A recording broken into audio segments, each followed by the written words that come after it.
नमस्कार दोस्तों, आप सभी का स्वागत है आपके अपने YouTube चैनल मिस्टर सिंह में।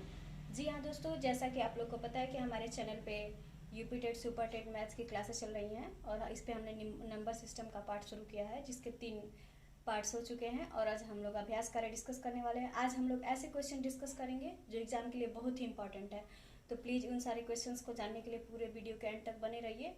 यदि आप हमारे चैनल पर पहली बार है तो प्लीज़ हमारे चैनल को सब्सक्राइब करिए। यदि आपको हमारा वीडियो पसंद आता है तो प्लीज़ हमारे वीडियो को लाइक करें, शेयर करें। तो चलिए शुरू करते हैं आज का वीडियो। आज के वीडियो में हम लोग, जैसे कि आप लोग यहाँ पे देख सकते हैं कि हम लोग संख्या पद्धति पे अभ्यास कार्य करने वाले हैं और इसके लिए हम लोग 6-7 क्वेश्चन करने वाले हैं। और आज की जो सीरीज होगी ये बहुत ही इंपॉर्टेंट सीरीज है, मैंने इंपॉर्टेंट लिखा हुआ है ऑलरेडी। तो चलिए शुरू करते हैं आज की सीरीज को। इसमें हम लोग आज 12 क्वेश्चन सॉल्व करेंगे। पहला क्वेश्चन है 1 से लेकर के, ऐसे ही क्वेश्चन सुपर टेट्स के एग्जाम में पूछे जाते हैं, 1 से लेकर 200 के बीच कितने ऐसे पूर्णांक हैं जो 2 तथा 3 से विभक्त हैं। जैसा कि आप लोग यहाँ पे बोर्ड पे देख सकते हैं कि पहला क्वेश्चन है 1 से लेकर 200 के बीच कितने ऐसे पूर्णांक है जो 2 तथा 3 से विभक्त हैं। जैसे कि हमने पहले ही आप लोग को बताया हुआ है कि 2 से विभाजिता का नियम क्या है कि 2 से जिस संख्या के इकाई का अंक 0 हो या फिर 2 हो या फिर 4 हो या फिर 6 हो 8 हो, वो संख्या क्या होती है, 2 से विभाजित होती है। और 3 से के लिए ये नियम है कि 3 से विभाजिता के लिए कि यदि कोई संख्या के सारे अंकों का योग निकालने पे वो संख्या 3 से विभाजित है तो वो पूरी संख्या 3 से विभाजित होती है। तो यहाँ पे ऑलरेडी आप देख सकते हैं कि यहाँ लिखा हुआ है 2 तथा 3 से विभक्त हो, यानी कि जो संख्या होनी चाहिए किससे विभक्त होनी चाहिए, 6 से विभक्त होनी चाहिए।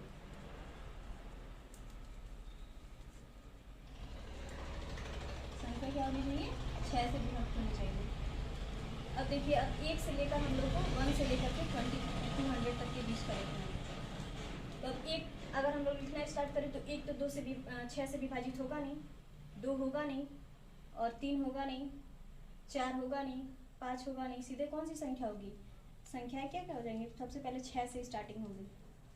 क्योंकि हम लोग को सिर्फ 1 से नहीं देखना है कि केवल 2 से विभाजित हो या फिर केवल 3 से, 2 तथा 3 दोनों से, ये चीज़ आपको मेंशन करनी है कि 2 और 3 दोनों से विभक्त हो। तो संख्याएं क्या हो जाएंगी, 6 के अंतराल पे होंगी 12, 18, ऐसे डॉट डॉट कर दीजिए।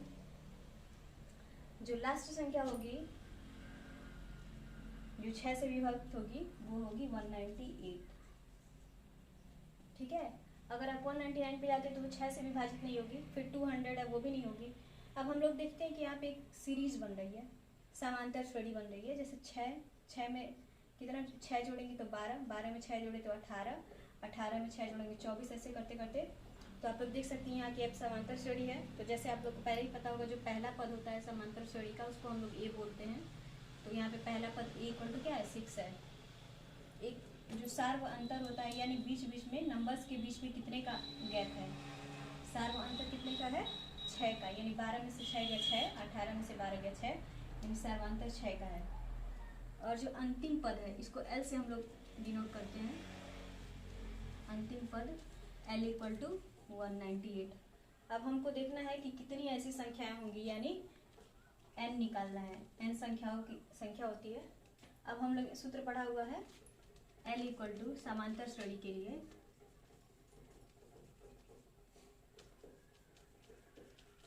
L equal to A plus n minus 1 into D. अब हम लोग यहाँ पे वैल्यू पुट कर देते हैं। L की वैल्यू 198 इक्वल टू ए की वैल्यू 6 प्लस n आपको फाइंड आउट करना है, d की वैल्यू है आपकी 6।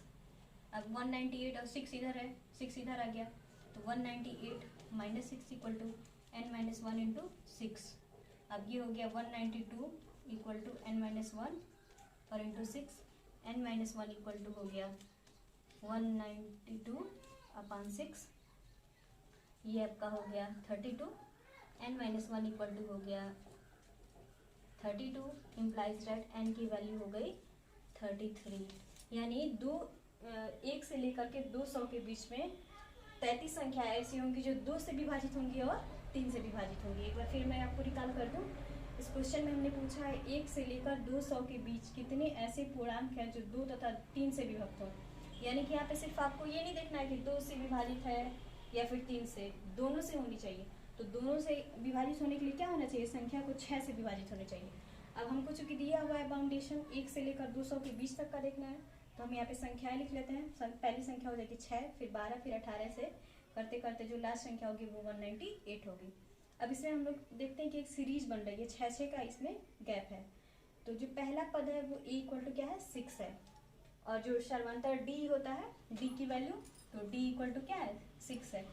जो अंतिम पद होता है l इक्वल टू 198 और हम लोग को n फाइंड आउट करना है। समांतर श्रेणी के लिए हमने पढ़ा हुआ है l equal to a plus n minus 1 into D. यहाँ पे हमने l की वैल्यू पुट कर दी 198 equal to 6 plus n minus 1 into 6, और इसको मैंने सॉल्व कर दिया और n की वैल्यू आ गई 33।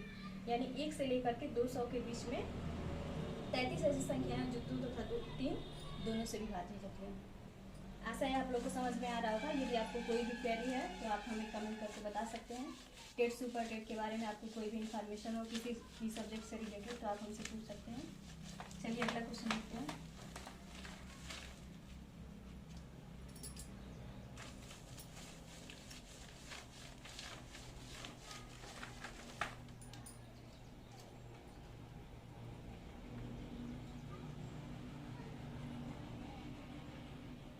अगला जो क्वेश्चन हमने विभाज्यता पढ़ा हुआ था पहले, इससे पहले हमने बता दिया कि हमने स्थानीय मान विभाज्यता और विभाजन के नियम वगैरह पढ़े हुए थे, उसी पे हम लोग क्वेश्चन सॉल्व करने वाले हैं। जैसे दूसरा क्वेश्चन है, एक संख्या में संख्या को 13 से विभक्त करने पर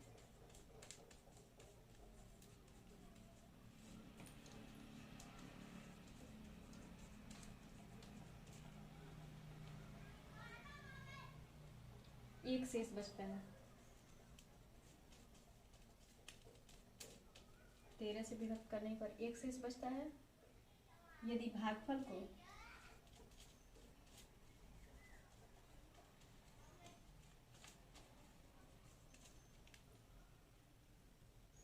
5 से विभाजित किया जाता है,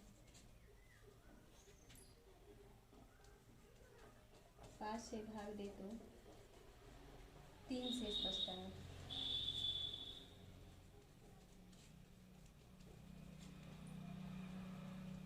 तो उसी संख्या को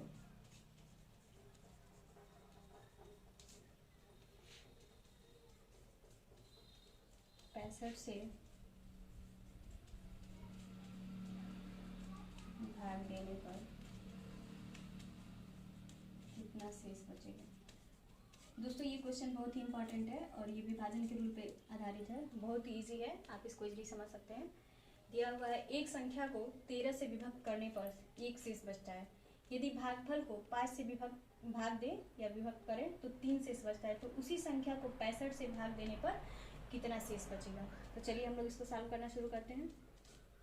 जैसे कि हमने पहले आपको बताया हुआ था कि जिस संख्या से भाग दिया जाता है उसको बोलते हैं भाजक, जिस संख्या में भाग दिया जाता है उसको बोलते हैं भाज्य, जो भाज्य में भाजक से भाग देने पर उत्तर मिलता है उसको बोलते हैं भागफल, और जो अंत में शेष बचता है उसको बोलते हैं शेषफल। मान लेते हैं हमने 13 से विभक्त करने पर, यानी कि यहाँ पे क्या हुआ है, भाजक जो है क्या है, 13 है, और शेषफल क्या है, 1 है फर्स्ट लाइन में। और यहाँ पे हमको दिया हुआ नहीं है कि मतलब भाज्य क्या है।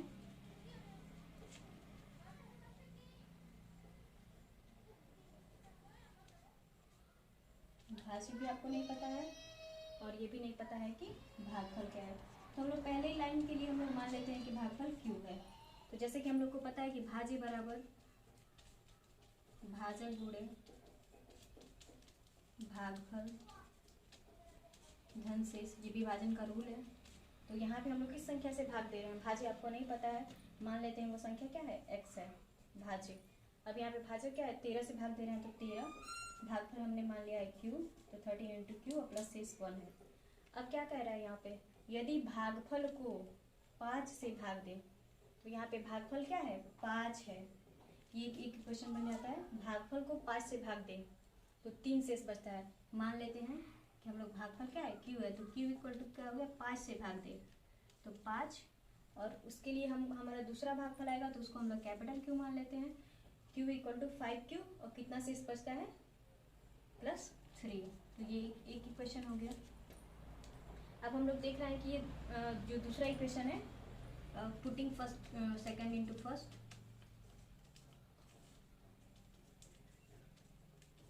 यहाँ से हम लोग क्यू की वैल्यू रख देते हैं, तो x की वैल्यू आ जाती है 13 इंटू 5Q +3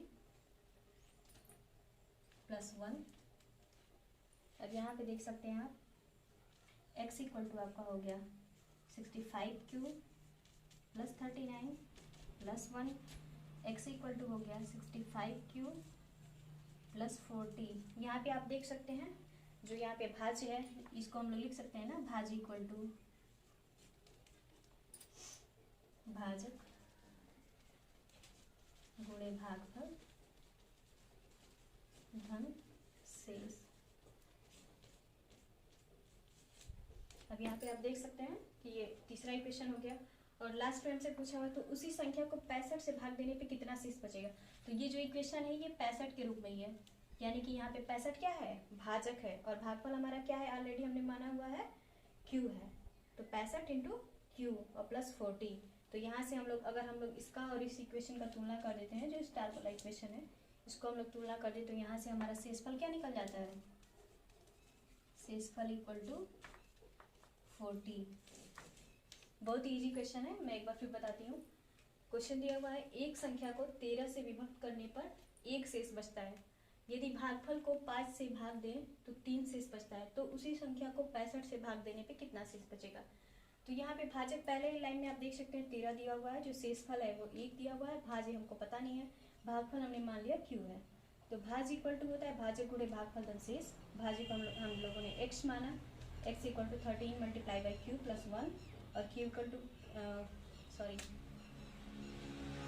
ये जो दूसरे केस में है, सेकेंड केस में, कि यदि हम भागफल को Q 5 से भाग दें, यानी हमने Q को 5 से डिवाइड किया तो Q इक्वल टू 5Q +3 हो गया, और फिर हम लोग सेकेंड इक्वेशन से मान उठा के Q का रख देते हैं, तो x इक्वल टू 65Q +40 आ गया। यहाँ पे हम लोग देख सकते हैं भाज्य इक्वल टू भाजक गुणे भागफल धन शेष।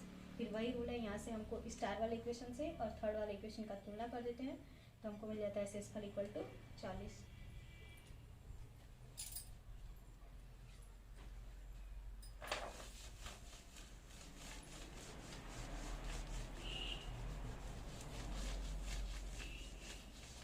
दोस्तों यदि आपके मन में भी मैथ का डर है तो हम पूरी तरह कोशिश करेंगे कि हम उस डर को निकाल दें, और हम हर क्वेश्चन को बहुत अच्छे से समझाएंगे। मैं यहाँ ट्रिक वगैरह नहीं देने वाली हूँ ज़्यादातर, यदि आप क्वेश्चन को बार बार प्रैक्टिस करेंगे तो ट्रिक की कोई ज़रूरत नहीं पड़ेगी, आप बिना ट्रिक के क्वेश्चन को कुछ ही सेकेंडों में हल कर सकते हैं।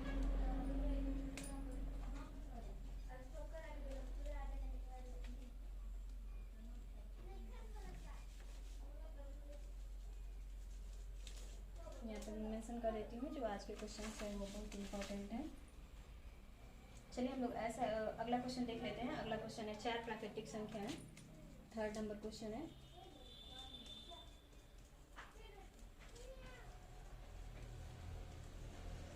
इस प्रकार है,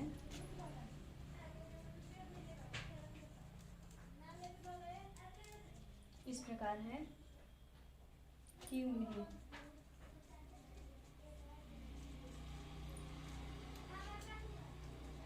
तीन तीन करके जोड़ने पर योग क्रमशः 180,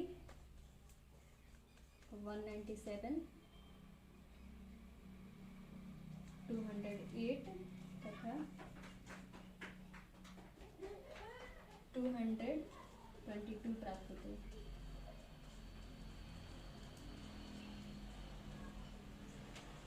दो संख्याओं का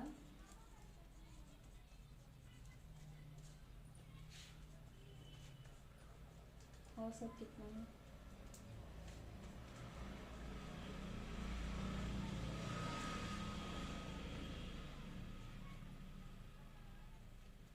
चलिए हम लोग एक बार फिर से क्वेश्चन पढ़ते हैं। अगर आपको कोई भी क्वेश्चन समझ में नहीं आता तो सबसे पहले इसको 2 या 3 बार पढ़ें, जरूर आपको कोई क्लू मिल जाएगा। 4 प्राकृतिक संख्याएं इस प्रकार हैं कि उन्हें 3-3 करके जोड़ने पर योग क्रम से 180, 197, 208 तथा 222 प्राप्त होता है। तो संख्याओं का औसत क्या होगा? तो मान लेते हैं हम लोग मानक संख्याएं A, B, C तथा D है।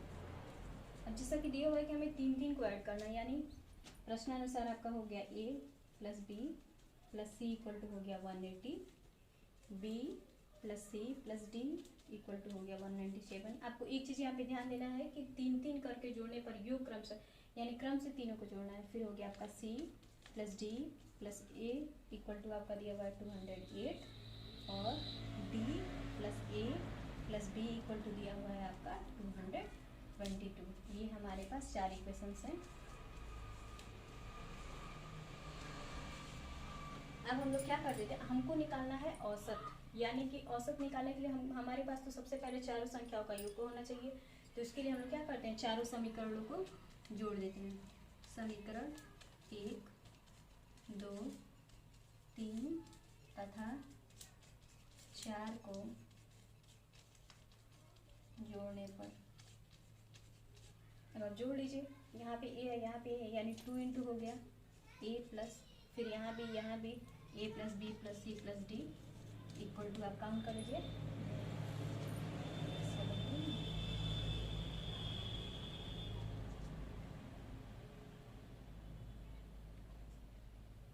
870 हो गया।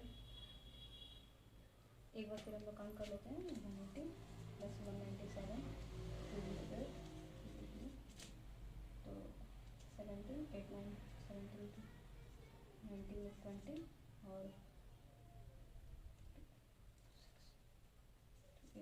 807 हो गया।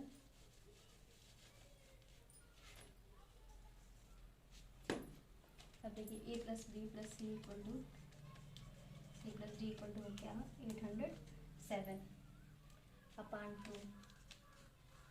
ये इक्वेशन नंबर 5 हो गया। जैसे कि हम लोग को पता है कि किसी भी संख्या का औसत निकालने के लिए क्या करते हैं, उन संख्याओं को जोड़ के और जितनी संख्याएं होती हैं उनसे भाग दे देते हैं। तो ए बी सी डी का माध्य बराबर A plus B plus C plus D और अपान 4। तो यहाँ पे plus B plus C plus D की वैल्यू है 807/2 और बटा 4, यानी 807/8 हो गया। ये आपका आंसर हो गया।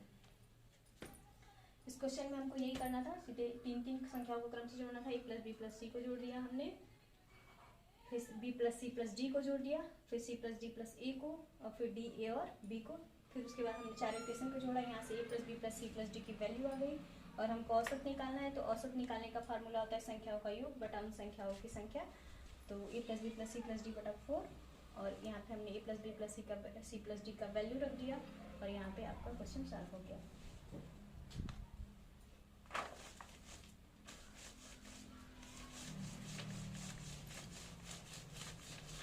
चलिए नेक्स्ट क्वेश्चन फिर हम लोग करते हैं।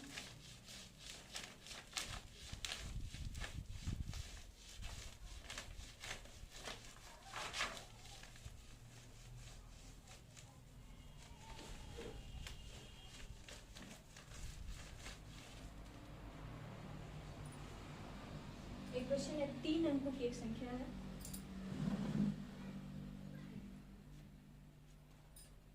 अगला क्वेश्चन है, 3 अंकों की एक कोई संख्या है, 3 अंकों की संख्या 403 को 3 अंकों की संख्या, फिर दिया हुआ 3 अंकों की संख्या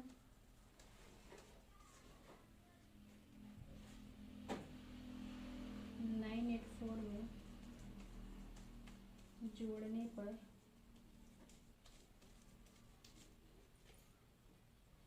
4 अंकों वाली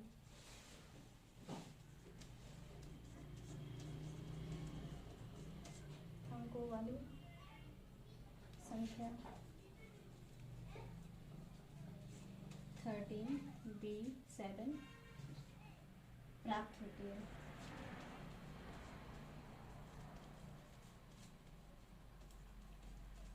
जो 11 से विभाज्य है।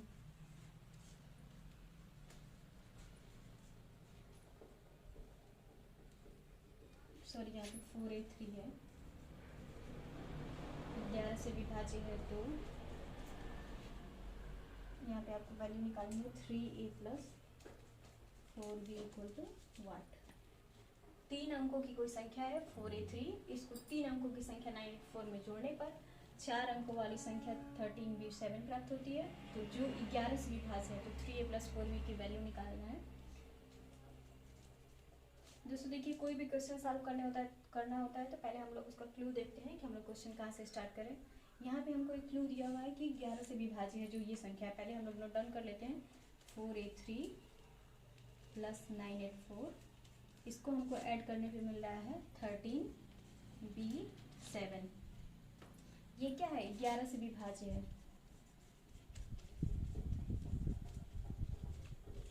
ठीक है, अब हम लोग 11 से विभाज्य का नियम पढ़े हुए थे कि जो सम स्थान के अंकों का योग है, यानी कि जो दूसरा स्थान है, चौथा स्थान है, छठवां स्थान है, उनके अंकों का योग, और माइनस विषम स्थानों के अंकों का योग, यानी कि पहला स्थान, तीसरा स्थान, पांचवा स्थान, इनके अंकों के योग का अंतर 0 होना चाहिए या फिर 11 होना चाहिए, तभी संख्या क्या होगी? 11 से विभाजित होगी। तो हम लोग यहाँ पे पहले लिख लेते हैं विषम स्थानों के अंकों का योग। इसके लिए हमने पहले ही बताया हुआ है कि हम लोग इकाई की तरफ से स्टार्ट करते हैं। विषम स्थानों के अंकों का योग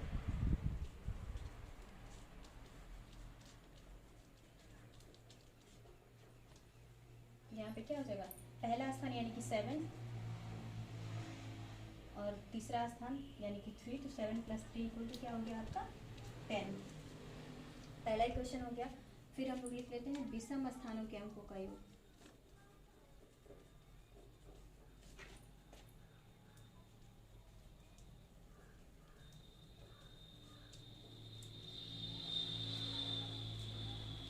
यानी कि समस्थानों के अंकों का योग, यानी दूसरा स्थान यानी कि b + 1। ठीक है, अब हम लोग को देखना है कि इन दोनों का अंतर क्या होता है? समस्थानों के अंकों का योग और माइनस विषम स्थानों के अंकों का योग। तो समस्थानों के अंकों का योग b + 1 माइनस यानी विषम स्थानों के अंकों का योग = 0। जैसे कि हमने पहले बताया हुआ है कि समस्थानों के अंकों का योग और विषम स्थानों के अंकों के योग का अंतर या तो 0 होगा या फिर 11 होगा, तभी 11 से विभाजित होगी। यहाँ से हम लोग देख सकते हैं b + 1 - 10 = 0, तो b + 1 = 10, और यहाँ से आपकी वैल्यू निकल गई, b = क्या हो गई? 9। एक हमारा v की वैल्यू निकल गई। अब हम लोग v की वैल्यू को यहाँ पे पुट कर देते हैं। आप देख सकते हैं यहाँ पे जोड़ वाले सेक्शन में ही a + 8 = क्या है? b। तो यहाँ से a + 8 = 9, इम्प्लाइज डेट a की वैल्यू हो गई 1, तो हमारा a और b की वैल्यू निकल गई। अब हमको क्या मान निकालना है? 3a + 4b। 3 × a + 4b की वैल्यू हमें निकालनी है, तो 3 × a यानी 3 × 1 + 4 × b यानी 9 × 4 = 3 + 36। तो 3a + 4b = हो गया 39। ये आपका आंसर हो गया। एक बार और मैं बता देती हूँ। क्वेश्चन दिया हुआ है 3 अंकों की संख्या 4a3 को 3 अंकों की संख्या 984 में जोड़ने पर 4 अंकों वाली संख्या 13b7 प्राप्त होती है, जो 11 से विभाज्य है। तो 3a + 4b की वैल्यू, तो हमें क्वेश्चन को यहीं से स्टार्ट करना है कि 11 से विभाज्य है ये वाली संख्या। अब यहीं पे सीधे सीधे हम लोग विभाजन और रूल लगा देते हैं कि विषम स्थान के अंकों का योग माइनस सम स्थान के अंकों का योग = 0। तो यहाँ पे वैल्यू रख देते हो, तो विषम स्थान के अंकों का हो गया आपका 10 और सम स्थान के अंकों का योग क्या हो गया? b + 1। अब b + 1 - 10 = 0, b की वैल्यू हो गई 9। अब हम लोग जोड़ से देख सकते हैं, यहाँ पे a + 8 की वैल्यू b है, तो a + 8 = b, और a की वैल्यू क्या निकल गई? 1, और हमको फाइंड आउट करना है 3a + 4b, तो 3 × a की वैल्यू 1 और प्लस b की वैल्यू 4 + 9 × 4 और 3a + 4b की वैल्यू निकल गई 39।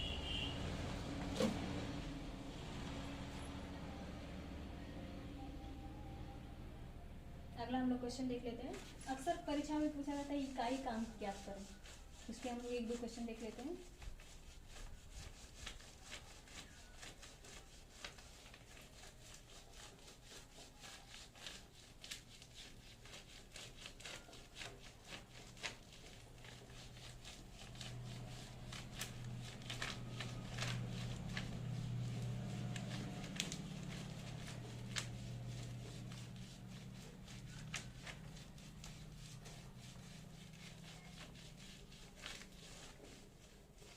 अगला जो नेक्स्ट क्वेश्चन है, ये बहुत पूछा जाता है, किसी भी परीक्षा में पूछा जाता है मैथ्स में। जैसे दिया हुआ है, इसमें एक पार्ट है 3^61 में इकाई काम।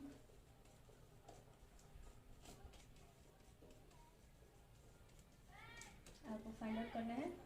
सबसे पहले हम लोग इसको नोट डाउन कर लेते हैं, 3^61। अब हम लोग इकाई का अंक निकालने के लिए सबसे पहले क्या करते हैं, जो इसका घात दिया होता है उसको 4 से भाग देते हैं। तो यहाँ पे हम लोग साइड में भाग देते हैं, तो 4 से भाग देंगे तो 61। तो यहाँ पे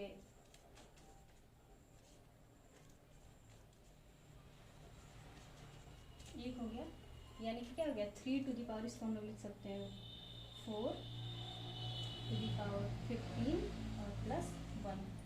ठीक है, जैसे कि आपने पढ़ा हुआ कि घात का घात होता है तो गुणा हो जाता है। तो ये देखिए 3^4, 2^15, 3^4, 3^15 × 3^1। ये जो घात का नियम होता है घातांक का, उससे हमने लिखा हुआ है। जैसे होता है यदि a⁻b⁻c होता है तो इसको लिख सकते हैं a⁻bc, और यदि a⁻b × a⁻c होता है तो इसको हम लोग लिख सकते हैं a⁻b+c। तो इसी का हमने प्रयोग किया हुआ है। अब 3^4 की वैल्यू आप ऐसे ही इजीली कैलकुलेट कर सकते हैं। 3 × 3 × 1, ये 1 आता है। 3 × 3 × 3 × 3 यानी कि 81, यानी इसका इकाई का अंक क्या हो गया 1 हो गया। तो यहाँ से आप देख सकते हैं इक्वेशन नंबर फर्स्ट से कि 1^15 और इंटू 3^1, तो 3^61 इक्वल टू 1। ये 1 कितना भी पावर रहेगा 1 पे तो 1 ही होगा, तो 1 × 3। ठीक है, इकाई का अंक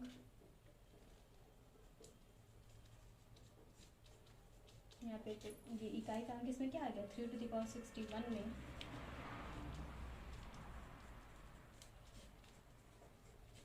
इकाई का अंक इक्वल टू 3।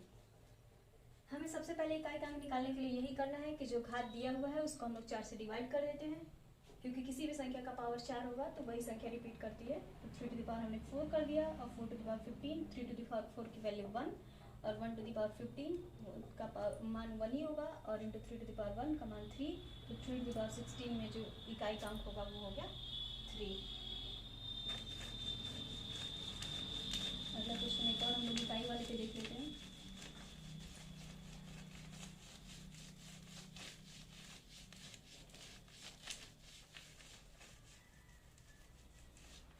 जैसे एक और क्वेश्चन है 17^1999। यहाँ पे 17^1999। तो हम लोग 17 को नहीं देखेंगे टोटल, बस हम लोग इकाई से मतलब है, इकाई यहाँ पे देखो इकाई का अंक निकालना है, तो हम लोग को सिर्फ 7 से मतलब है। किससे मतलब है 7 से। तो इसको हम लोग समझने के लिए लिख लेते हैं 7^99। अब 1999 में भाग दे देते हैं 4 से, तो 4 × 16, 3 बचा, 4 × 9 36, फिर 3 बचा, फिर 4 × 9 36, फिर आपका 3 बचा शेष। अब हम लोग इसको क्या क्या लिख सकते हैं 7^4 499 × 7^3। ठीक है, अब हम लोग क्या कर सकते हैं, अब देखिए 7^4 की वैल्यू आपकी 1 होती है, मतलब 7 × 7 × 7 आप देख भी सकते हैं। देखिए 7 × 7 49, और 49 × 49, तो आप यहाँ पे मल्टीप्लाई कर लीजिए।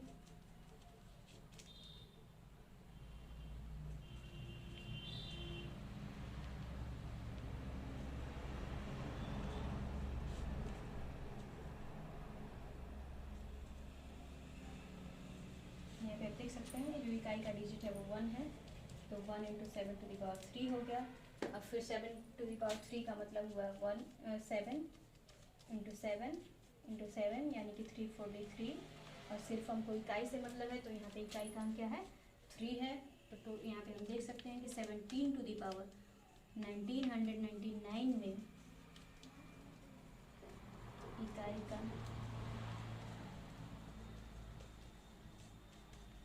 अंक इक्वल टू 3। कोई भी संख्या का पावर ज़्यादा दिया हुआ हमको इकाई का अंक निकालना है, तो सबसे पहले हम लोग इकाई को लेकर चलते हैं।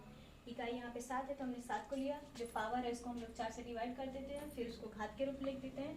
तो 7 टू द पावर 4 और to the power 499। 7 to the power 4 की वैल्यू हमने यहाँ पे निकाली 1 है, इकाई का अंक इसमें 1 है। फिर into 7 to the power 3, 7 to the power 3 की वैल्यू हम लोग निकाली 343।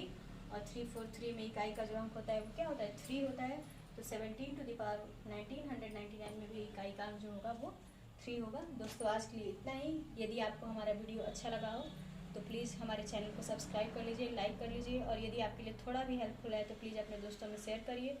अगर आपको टेट सी टेट से संबंधित कोई भी क्वेरी है तो आप हमें कमेंट बॉक्स में मैसेज कर सकते हैं। हम पूरी तरह कोशिश करेंगे कि उसका सलूशन दें। वीडियो देखने के लिए आपका बहुत बहुत धन्यवाद।